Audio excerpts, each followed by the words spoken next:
quase aguentando deixar nos meus livros.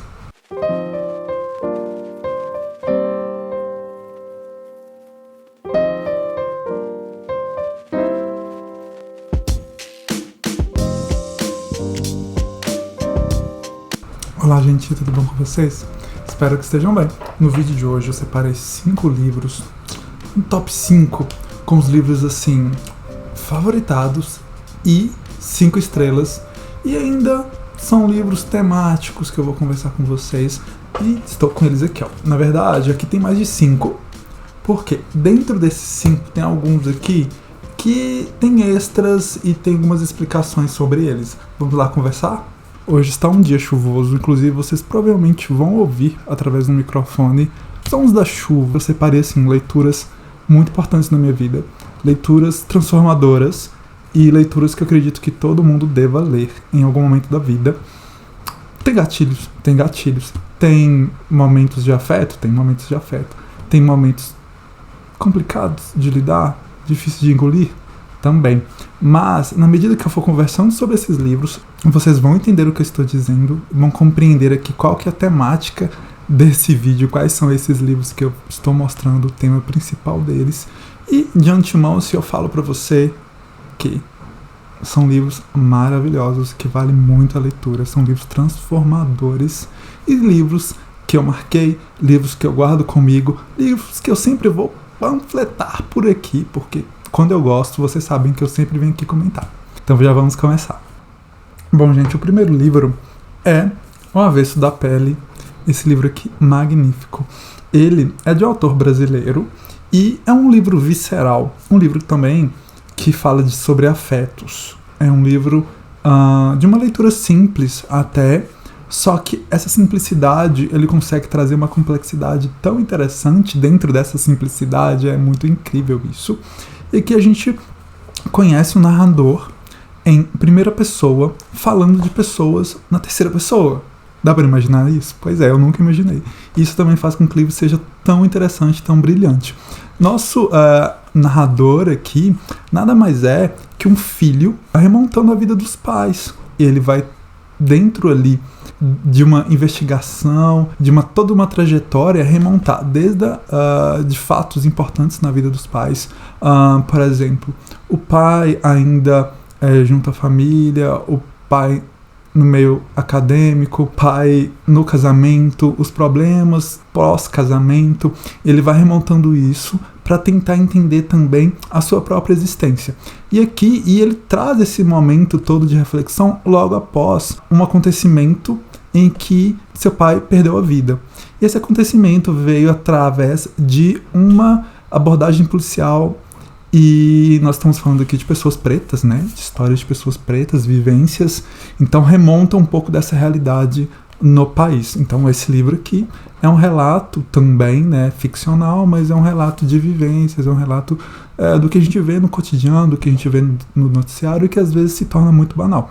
Então ele tem seu pai morto em um procedimento policial, abrupto ali, e ele começa a desencadear nele esses questionamentos existenciais. Então ele vai a fundo da história dos pais ali, nessa trajetória, e é muito engraçado ver ele comentando sobre as características dos pais, ele como filho. E remonta toda a vida dos pais, a partir do momento em que cada um tem suas individualidades ali, né? O pai como garoto, o pai no primeiro emprego, o pai indo estudar, assim como a mãe também, vai remontando ali todos os aspectos da vida da mãe, para juntar e ter esse momento até do nascimento dele, como que ele era visto, como ele foi esperado, e também as primeiras brigas conjugais dos pais, até o momento para chegar no fatídico dia que aconteceu esse assassinato, né?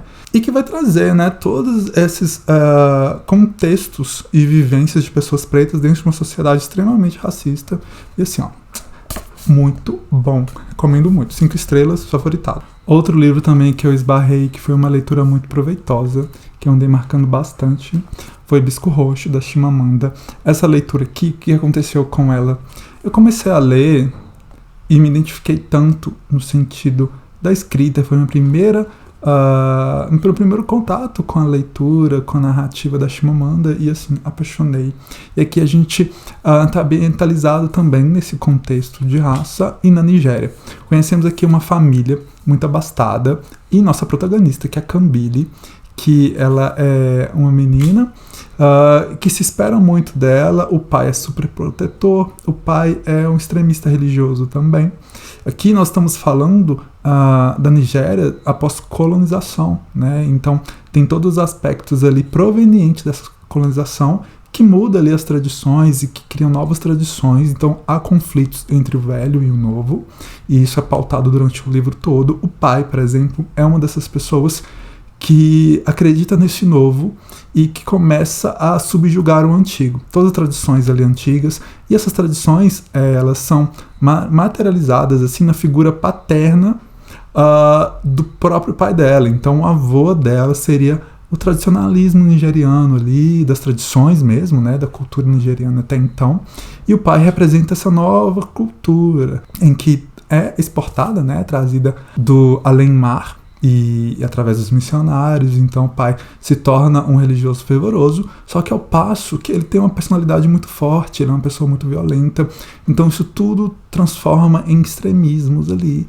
E a família, que é uma família rica, por sinal, então a gente conhece esse lado, e em contrapartida a gente conhece o outro lado também. Aqui nós temos uma família que é cercada pelo pai em todos os sentidos possíveis, né, dessa superproteção dele, e a Kambili acaba, em determinado momento, indo visitar a tia que é professora universitária, e nós já vemos ali o outro lado político da questão, e essa tia é uma personagem muito interessante também, porque essa tia vai trazer elementos e que vai fazer a Kambili ver por outro olhar também o que ela não presenciava antes, porque ela vai começar a conviver ali com pessoas que não têm um poder aquisitivo tão alto, pessoas que às vezes não têm luz em casa, que falta de comer, que não tem uma mobilidade com o carro a todo momento, que pode usar a torta direito. Então a Kambili vai ver nesses aspectos, e o pai também sempre ali na risca, sempre tentando se impor, e ele acaba usando violência. Então temos gatilhos aqui em decorrência a isso.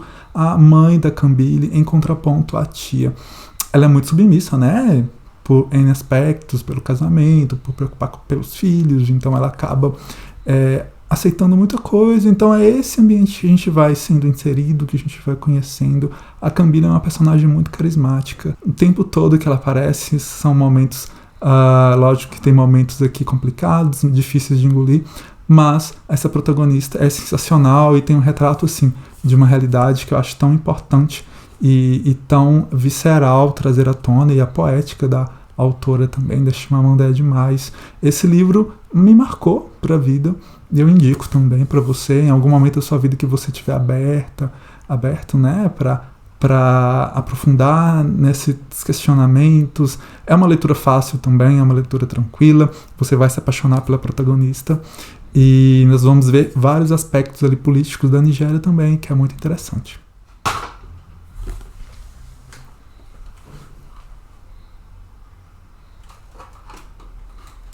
Outro livro também que eu trago, e é o primeiro aqui que vai ter um extra, é Ponciá Vivêncio, da Conceição Evaristo. O extra nada mais é que Olhos d'Água. Então, se você já leu Olhos d'Água, se você ainda não conhece Olhos d'Água, já fica a oportunidade aqui para essa leitura, que aqui tem uma série de contos, né, da Conceição, e que retrata vivências de pessoas pretas no Brasil, né, com vários aspectos assim importantes. Ela usa também uma poética, se você não conhece, né, e se for o primeiro contato com você, é uma escrita muito poética, muito visceral também, de uma profundidade tamanha. Tem contos aqui minúsculos de uma página e que você vai ter que digerir durante dias, porque é muito pesado, assim, porque traz uma realidade, né, expressa uma realidade. Isso aqui é uma indicação extra, mas o importante para a gente comentar nesse vídeo é Ponciá Vivêncio. Aqui, se você leu Torturado, por exemplo, ou se você conhece a história de Torturado, esse livro aqui foi lançado em 2017, se não me engano, e é um livro muito semelhante a Torturado, se você já leu, só que aqui nós vamos conhecer a Ponciá. É uma daquelas histórias também que a autora, com as suas vivências, a Conceição Evaristo, ela é belo-horizontina, e ela já trabalhou como doméstica, então ela tem toda uma vida ali com aspectos de vivências pretas mesmo, até ela chegar numa graduação, se tornar mestra, se tornar estudiosa. Ela tem propriedade aqui para escrever e relatar sobre vidas diversas de pessoas pretas, isso que ela faz aqui. E aqui nós conhecemos muito semelhante o aspecto aqui de ambiente que tem nesse livro ao Torturado, por isso que eu estou sempre trazendo essa questão do Torturado, porque aqui nós temos pessoas que vivem em comunidades, né, na zona rural ali, em cidades muito pequenas, e que precisam trabalhar muito na terra para sobreviver ali, então cria um mecanismo de sobrevivência também, às vezes fazendo troca porque não tem dinheiro. Lembrando que tem aqui trabalho escravo, coronelismo, tudo isso que permeia, né, e essa questão escravista e os reflexos disso no Brasil que se conhece aqui. E a Ponciá a gente conhece desde a infância, a gente vê aspectos da vida dela, junto com a família dela, a mãe, o irmão, o pai, e é muito mágico também, apesar de todos esses conflitos que ela vive, apesar de todas as dificuldades, e ela almeja também uma vida melhor, que é uma promessa também, a questão do êxodo rural, a questão de ir para a cidade e buscar algo melhor e levar a família, e é o que ela faz. Então ela sai sozinha, deixando a mãe e o irmão, acaba se perdendo, né, da família nesse sentido, sem saber notícias. Em seguida, o irmão também, com esses anseios de vida melhor, vai atrás, vai para a cidade, pessoas que não conheciam a cidade, que nunca tinham saído daquele meio que viviam. Chega em determinado momento, a mãe fica isolada, a mãe fica querendo saber sobre os filhos. Então, assim, é uma família tentando alcançar condições melhores de vida, com seus anseios, e a gente acompanha isso tudo de forma muito poética também, muito profunda. Eu indico demais, é um livro maravilhoso, é um livro bem curtinho, olha só, e tem uma bela de uma mensagem aqui, e se a gente olhar também, se a gente ler com outros olhos, nós vemos um retrato do Brasil. E um outro livro que eu vou indicar esse já é o quarto, né? É O Sol para Todos, e ele também vem com um extra. O Sol para Todos, ele é um livro que também a protagonista é muito cativante. É um livro que vai falar sobre segregação racial, né, ali por volta de 1930, e nossa protagonista é Scott. Ela é filha de um advogado e que esse advogado decide defender um homem negro acusado de um crime, e para aquela época, uma pessoa defender, né, uma pessoa preta seria algo questionável. E o Atticus, Atticus, que é o pai da Scott, ele é uma pessoa muito bem vista na sociedade, e ele resolve ajudar, né, defender. Então isso causa um alvoroço na cidade, e as pessoas começam a tratar de forma diferente tanto a Scott, né, e quanto a família dela, só que tudo isso através do olhar da Scott. Então esse olhar dela infantil, esse olhar puro, é um olhar também sem racismo. Então a gente vê como que é essa sociedade também em relação à sua visão própria, como que a Scott ali ela é uma figura muito forte também, ela é uma menina muito, digamos assim, curiosa, ela não leva desaforo para casa, e tem todos esses elementos aqui no livro também, todos os feitos de crianças, essas agitações que as crianças fazem, as brincadeiras. Então tem esses momentos de leveza na história também, e sempre trazendo elementos de vivências de pessoas ali na década de 30, né, e considerando que é o sul dos Estados Unidos, que os sulistas são conhecidos devido ao seu preconceito racial muito forte.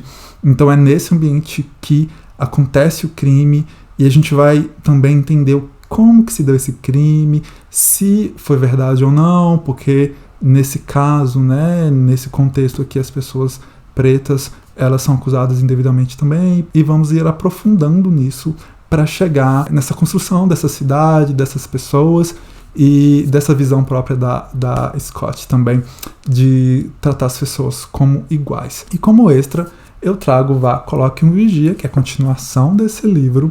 Muita gente não conhece ou não leu, E ele foi um livro que eu li assim, imaginando alguns pontos que eu já tinha observado aqui e que realmente eu tive a confirmação. Então foi uma leitura assim, muita gente não gosta desse livro inclusive, mas eu acho que foi muito importante, porque o que eu imaginava que aconteceria foi que se sucedeu aqui, é lógico que perde-se muito da narrativa que havia aqui, né? Dessa imersão que havia, mas é interessante voltar à cidade, ver podres de pessoas que você não imaginava, conhecer a fundo pessoas que você não conhecia, né? E ela volta para a cidade anos depois, já adulta, porque o pai está debilitado, né? O Aricus, que é o advogado, e só que ela descobre coisas por trás da família, coisas por trás de vários habitantes ali da cidade, que é bem interessante também. Não é uma leitura tão cativante quanto a primeira, mas é tão importante quanto, e acho que vale a pena a leitura e para esse fechamento também, né? Diga-se também que esse livro aqui foi, em verdade, uma junção de vários manuscritos, papéis não finalizados da autora e que alguém pode ter também finalizado ali por causa da questão de saúde da autora também, então não se sabe ao certo, mas fala-se isso também. Só que assim, vale a pena a leitura. Foi uma leitura também que fez esse fechamento. Agora, se você não quiser também manter só esse aqui e manter toda a magia que esse provém, é suficiente também. E por último, eu vim trazer uma leitura nacional, que foi a primeira publicação de uma mulher negra no Brasil, que é Úrsula, da Maria Firmina dos Reis, nessa edição aqui, muito bonita, da Antofágica, né? É um romanção, assim, estamos falando aqui de um romance sobre duas pessoas brancas, só que o ponto principal aqui, e que difere esse livro e da importância dele, é porque ele traz elementos nunca escritos antes, que é dar protagonismo, dar um maior protagonismo, né? Não chega a ser protagonismo, mas o maior protagonismo a pessoas pretas. Então é o que acontece aqui. Aqui, basicamente, essa relação de mocinha e mocinho, né? E que vai ter um vilão ali que vai tentar atrapalhar esse relacionamento dos dois. A protagonista que tem aqui pessoas pretas, né? Que a ajudam ali no dia a dia, e são essas pessoas também que começam a tomar voz, são essas pessoas que estão presentes na história, que são pessoas que geralmente ficam em terceiro, quarto plano, que estão ali só preenchendo como empregadas, como empregados, como escravizados, e aqui não, eles vêm à frente, eles tomam voz, eles falam, eles opinam, eles tomam atitudes. Inclusive, o nosso mocinho aqui, ele é salvo por um homem preto, e que eles criam um vínculo muito forte ali, uma relação muito forte de companheirismo, né, de gratidão, e querendo ou não ainda, apesar dessa amizade, ainda tem a questão de subserviência por causa da cor da pele. Então são elementos aqui que a autora vai trabalhando também, que é muito importante. É um romancezão, né, como eu disse, mas vale bem trazer, assim, e ler sobre. É um livro muito importante também. E eu encerro por aqui minhas indicações. Eu espero que vocês tenham gostado do vídeo. Queria pedir aquele like, né, que faz muita importância, faz toda a diferença aqui pro canal. Espero que tenham gostado. Se você é novo ou novo por aqui, se inscreva no canal. Tô sempre compartilhando minhas leituras aqui, compartilhando minhas experiências literárias. Sempre deixo na descrição do vídeo meu link de afiliado da Amazon, que comprando por lá você ajuda muito o canal. E eu queria agradecer. Muito obrigado e até o próximo vídeo.